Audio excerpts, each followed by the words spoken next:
Hello guys, চলে এসেছি আবার একটা নতুন ভিডিও নিয়ে। আর আজকের ভিডিওটা ছিল মানে বৃহস্পতিবারের ভিডিও, মানে আজকেরই ভিডিও। তো এই যে সকালবেলা উঠেই আমি একটু ঘরটা পরিষ্কার করে নিচ্ছিলাম, আর তার মধ্যে আমি এক কাপ চা খেয়ে নিলাম। চা না খেলে আমার তো মর্নিংই হয় না।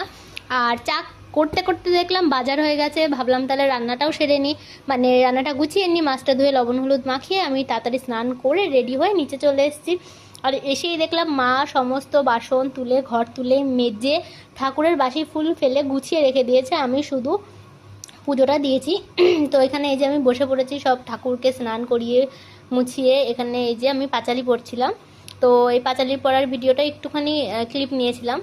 তারপরে এমনিও তো বহু মানে অনেকক্ষণ সময় নিয়ে আমি পুজো দিই, মানে আমার টাইম লাগে, আমাদের যেহেতু অনেকগুলো ঠাকুর একটা একটা করে করতে করতে দেরি হয়ে যায়। আর দেখো এই যে আমার বাবা, তাকে আমি কত সুন্দর করে ফুল দিয়ে সাজিয়েছি। আর এই শিবটা কিন্তু আমার দিদা শাশুড়ি এনে দিয়েছিল বৃন্দাবন থেকে। আমি খুব মানে শিবলিঙ্গ পুজো করতে আমি খুব ভালোবাসি, তো তার জন্যই দিদা এনে দিয়েছিল আমাকে। আমাকে বলেছিল কি নিবি, আমি বলেছিলাম আমি একটা শিবলিঙ্গ নেব। তো এই যে, আর তারপর পুজো করে উপরে আসলাম, আসার পরেই চলে আসলো পায়লার রাজু, মানে আমার ননদ আর ননদের বর ঠাকুর জামাই। তো এখানে এই যে আমার মেয়েকে নিয়ে কোলে খেলা করছিল, আদর করছিল। আর এখানে দেখো তারপর আমি ওদের একটা করে ডিম ভেজে দিয়েছিলাম।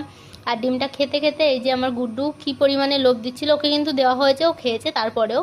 আর তারপর সাবুর পাঁপড় ভাজলাম, বাবা পাঁপড় দিয়ে পাঠিয়েছিল। তো এই যে পাঁপড় ভেজে আমিও খেয়ে নিলাম। আর খুব তাড়াতাড়ি রান্না করছিলাম, রাজুটা খাবে না চলে যাবে বলছিল, মানে ঠাকুর জামাই। তো ওদের জন্যই তাড়াতাড়ি রান্না করলাম, আর করে আমরা সবাই খাওয়া দাওয়া করে একটু শুয়ে পড়েছিলাম। তারপরে এই যে ঘুম থেকে উঠে আমার মেয়ে আমার লিপস্টিক দেখে বায়না করছিল, আমি বললাম একটু পরবি। তা ও হ্যাঁ বলছিল, মানে সব কিছুতেই হুঁ বলে। তো বললাম দাঁড়া আমি তোকে পড়াচ্ছি, তুই একটু দাঁড়া। ও তো একাই পড়বে। এই দেখো, আর লিপস্টিক দেখিয়ে কেমন হাঁ করছে, হাসছে, কত পাকা আমার মেয়েটা। তারপরে তো পড়ে গেল, আমি হাসছিলাম, তারপর আবার তুললাম, তুলে বললাম দাঁড়া। আর ও শুধু বাবা বাবা বলছিল, ওর বাবা সামনেই বসেছিল ওই জন্য। তো এখানে এই যে আমি বলছিলাম দাঁড়া একটু হাঁ কর, লিপস্টিক পরিয়ে দিই। আর এই যে লাস্টে দেখো হাঁ করছিল। আর নিচের ঠোঁটে তো লাগিনি, কিন্তু উপরের ঠোঁটে আমি ভুল করে লাগিয়ে দিয়েছিলাম। তো আমি সেটাই একটু ডোলে ঠিক করে দিই, তো ঠিক করতে গিয়ে আরও মানে বিগড়ে গেল। তারপরে এই যে আমি মেয়েকে বলছিলাম একটু তাকা, একটু তাকা এদিকে, সবাই একটু দেখুক, আরও তাকাচ্ছিলই না। আর যেহেতু ফার্স্ট টাইম ওকে লিপস্টিক পরিয়েছে, আমাদের খুব ভালো লাগছিল ওকে দেখতে, তো তার জন্য হাসাহাসি করছিলাম সবাই মিলে।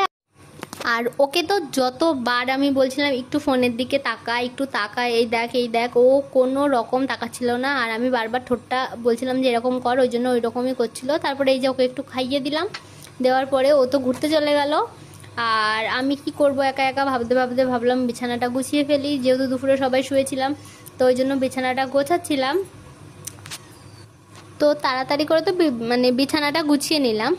এইবার কি করব ভাবতে ভাবতে ভাবলাম একটু দোলি খাই বসে বসে একা একা। মা মেয়েকে নিয়ে নিচে গেছিলো ঘুরু ঘুরু করতে, তো বাড়ি কেউ ছিল না, গুড্ডু আর আমি। তো এখানে এই যে আমি একটু বসে বসে দোল খাচ্ছিলাম, আর এমনি বাইরে একটু দেখছিলাম জানলা দিয়ে, আর এই যে দোল খাচ্ছিলাম বসে বসে। আর গুড্ডু এখানে পাশে চুপ করে বসেছিল, মানে ওর গরম লাগছিল প্রচণ্ড পরিমাণে। আর আমি ফ্যান চালাইনি, তো আমি সেটা পরে খেয়াল করেছি যে আমি ফ্যানই চালাইনি।